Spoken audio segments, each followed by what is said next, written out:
Hello, hello, hello. This is a follow-on to that Pink Floyd thing about them selling their their recording rights to Sony. Sony in the last few years have gone around, buying up various rights from I call them legacy media stars. Um, Bruce Springsteen, Queen, now Pink Floyd. Again, in the comments, there seemed to be some confusion into what's going on, and there's a reason that you're confused. Is because a lot of these deals are not totally out in the open, right? We just hear things like Springsteen sells his catalogue or Queen have sold their rights. We don't really know exactly what this is, and there's going to again, even it's a nebulous thing. I'm just going to be discussing this. I don't know. I've not read the deals because I don't publish the deals. They just talk in broad strokes. And this video is, I don't know, I'm just talking about it. I'm trying to explain what the various rights are. Again, I'm not a legal expert, but there are various ways of looking at this. I may be wrong. And if I'm wrong, tell me in the comments, because I don't need to ask. You're going to do that anyway. So yeah, with Pink Floyd, it's quite interesting because they've sold their recording rights, but they've kept their publishing rights. And there are many different rights that a band has that are up to sell, right? With Springsteen, he sold his recording rights and his publishing rights, but there were two separate deals to Sony, right? Okay. With Queen, they sold all their rights to Sony, but they've got distribution rights being held by two different companies in two territories. Like I said, this is complicated. We've not even talked about streaming yet, So, and with the Floyd, they've, as far as we know, sold their recording rights and their likeness rights. That's another issue to Sony, but kept their publishing, right? So if I don't know, recorded a version of Wish You Were Here, the Floyd would still get a cut for it because their publishing rights belong to them, and their publishing person would collect the royalty from that. For there are many royalties to be had here. There are many royalties, and I mean, in the old days, there used to be like mechanical rights, and that was for like the actual CD. Physical, tangible product, the record CDs, and then you have streaming rights as well. They're not never mentioned in any of this, but I guess they'd probably go under recording rights. Who knows? I mean, the Floyd one's quite interesting because they have held back their publishing. A lot of these other deals, the Springsteen one, the Queen one, they've just got rid of everything. Now, you're probably thinking, why is that? Now, it could be that they want to capitalise while they're still alive. You've got to remember Springsteen, Queen, they're roughly the same age. Maybe they think that they've not got much longer left, and so they're capitalising in their remaining lifetime. They can offload their rights and sell them on. One thing, for a quick buck, yeah, you could sit on this, but it's like selling your house and not buying another house. You can look at it in those terms. That's what they're doing. Rather than dying and leaving their house to their relatives. If you want to talk in those terms, I don't know if that's a really good analogy, but I think that's what a lot of these legacy artists are doing. Also, it removes a lot of the issues that's coming now. They don't need to worry about their catalogue being out there because they've got another party dealing with it. And again, companies like Sony, who seem to be the big guns, who are very keen on buying up these items, Sony are going to do their best to make sure that this music is out there, and that can be by licensing or reissues. In case if they've got the recording rights, there'll be reissues of things. If they've got the publishing, they'll be wanting encouraging people to cover music or use it in, like I say, sync. What's known as sync licensing. Sync licensing is when you hear something in, like, an advert or in a film or in a TV program, incidental music. That's what a sync license is. That's what syncing is. And so they're going to be, pushing to get that music out there. So you're going to hear. I mean, Queen is on a lot of adverts and movies and things, so they're out there all the time. And so these rock stars, they basically don't need to worry about their management, pushing forward, keeping their music alive and in the public domain. They've handed over to Sony. They're gonna work hard to get their investment back. So it's quite an interesting thing to do, isn't it? It kind of takes that responsibility off of the artiste, and it's also a nice little nest egg for them. Now, what I've always found interesting, and is a question that is not answered, is how long do these deals last for? Are they in perpetuity, i.e. Sony owns those rights to the end of time, or is it for a fixed lease? Is it like for 10 years or 25 years, right? And what's really interesting, and something that hasn't been discussed, is what happens when the artist dies, or what, again, something that happened was Bowie, the Bowie estate, and Zappa. They sold off the catalogues too, right? And I've always wondered what happens to copyright when that goes on, because copyright's a whole separate thing. After you die, I think they extended it to 75 years after your death. After that period of time, the work goes into the public domain, which means it's no longer in copyright and the rights are up for grabs. Now, with this, selling the rights onwards, does this mean that rights, the publishing rights, the recording rights, the likeness rights, can be sold on in perpetuity, eschewing copyright? I don't know.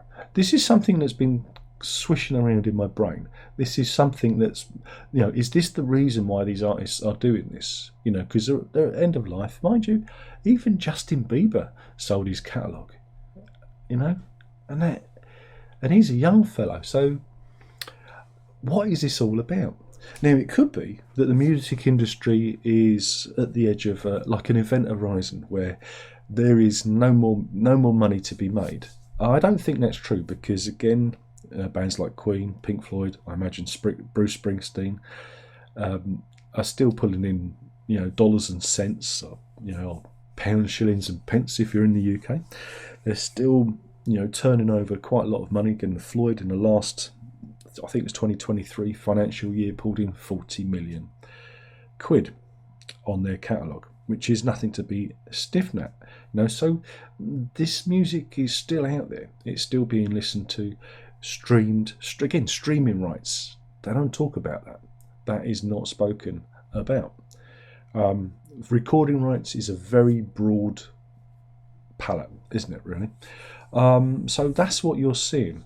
The interesting thing with the Floyd deal is the likeness rights, right? Because that means they can do hologram shows. They can do those travelling animatronic shows. There isn't an animatronic. Wouldn't it be funny if there was an animatronic Pink Floyd? Of course, they'd have to store the Roger Waters doll away from the rest of the others. They could have the Syd Barrett doll, but that one would often go missing. But yeah, they can use the likeness, like ABBA did with their show. They've got a hologram show on at the moment that's permanently in London. But you could see this happening. There'd be a Pink Floyd version. Also means that with likeness rights, they can do TV, film, T-shirts, lots of merchandise on the back of the likeness rights. But again, likeness usually used to relate to merchandise. So T-shirts, little dolls. You can imagine the sort of things that they could bring out with that. I don't know if any of the other bands have done that. I've not seen specifically image rights being up for sale, or being sold. So that's again, it gets really complicated really quickly. But the bottom line is this: the reason these artists have done it is they want to keep their music current in perpetuity. Now, if you look at, and I'm going to use this example, if you look at the Frank Zappa estate, after Frank died in, was it 94, I think it was, his widow took control of it and did a pretty bad job of it. She was very litigious against people covering his songs. There was a very, I would say, a very poor reissue campaign back then. And it's only in Gail's passing that it's been handed over to, well, Amit Zappa is taken over. And you saw more reissues happening, a regular reissue campaign. And now that's been sold on. And again, there's been more reissues. And you see that, that's why these artists do it. If it's left to the families, I'm looking at you, Jimi Hendrix, as well. The families tend to not know how to deal with, or I would say, deal with it in a really bad way and don't keep the catalogue alive. Again, Hendrix was another one. His estate was very litigious to the point where even if you covered Hendrix on YouTube, your videos would be claimed, or struck. That doesn't happen now. That's gone. They seem to have a change of heart of that. They seem to understand that they can, they can keep the music alive by, playing a bit differently. And so I think what the artists are doing this for is to keep the music going, to keep it current. And if you put these big corporations in, like Sony, they're going to make sure they get their investment back. And so you're going to be hearing plenty of Pink Floyd, possibly in adverts. Mind you, if they got the publishing rights, no, they're collecting on that. I imagine that Sony would be pushing for things like that. Floyd are winning their quids in because they've got the short term gain, but they've also they've still held on to the publishing rights, which is a really canny move. It's a really, really smart thing to do. So yeah, I think it's really all about keeping the music alive at the bottom line. Plus, you got that nice payback, for all those years of lugging your arse around the world. Again, with Queen, they still kept their, I think they've still got their performance rights, so they can still tour and do, obviously. So again, it's very complicated and it gets very murky, and I can understand if you're in the comments going, what does this mean? What does this mean? Well, it means that your favourite band or artist gets a big cash payout, and a corporation will be taking it on and making sure that catalogue never leaves our consciousness. So if you're a fan of this legacy music, we're kind of quids in. But it's going to be interesting to see how this pans out even further down the line. I probably won't be here to see that, but when all these artists, fall out of copyright, will they ever fall out of copyright? By doing this, does it protect, them from the public domain? That's what I'd really like to know, and no one's ever really spoken about that. To what all this means in relation to music moving into the public domain, because many years ago they pushed for, like I say, the copyright law to be extended from 50 years to 75 years. It might have even gone up more since then, because they kept going back and saying, we want more. And, we've had it with other IPs, such as Mickey Mouse moving into public domain, though no one's really jumped on that because of the litigious nature of Disney. But we've seen, was it Winnie the Pooh? He went into public domain and they made horror movies with Winnie the Pooh. I know Batman, Superman will be coming up in about maybe 5 to 10 years' time. But again, that's the wonder about copyright. With music, the music industry has been desperate to hold on to the copyright now. And again, this is why classical music, and I've gone on about this before, this is why classical music has always survived, because all those people died, you know, many years ago, and that music went out of copyright, and so you could perform it without anybody claiming any money off of you. All right? And that's why classical music is used in movies and adverts, you know, syncing, as I was talking about, and has been covered many times, because there's no one there to hand out their money and take a cut of it. That's why classical music will always persist. I don't think my batteries run down on my watch. That's odd. I don't think the same will necessarily happen with rock now. If it's all being licensed and, like I say, put into trust, kind of being put into trust by Sony and other corporations, I don't think you're going to see rock and roll being having the same life as classical music. I think this will also kill it, because you won't have people covering it just in case they get, you know, the lawyers turn up. You won't have that freedom that classical music has, because there'll always be somebody there protecting it, you know what I'm saying? And if there are cover bands, there'll be official licensed cover bands. We're not far off from that being a thing. I know, you know, this is where we're going, but we've already seen in the last 25 years that, you know, certain music has fallen out of favour.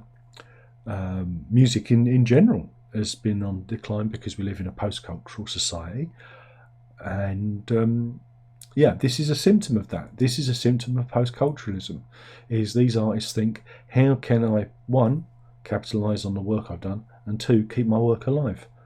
And this is what this is. I don't know if this has explained anything to you, or maybe, I don't know, has it explained anything to you? Has it got your brain working? Is it making you think about this? But yeah, that's where we're at, and you're going to see more of it. This is just this wave has been crashing for a long time. You know, and Lou Reed, that catalogue was sold off. Like I said, Springsteen.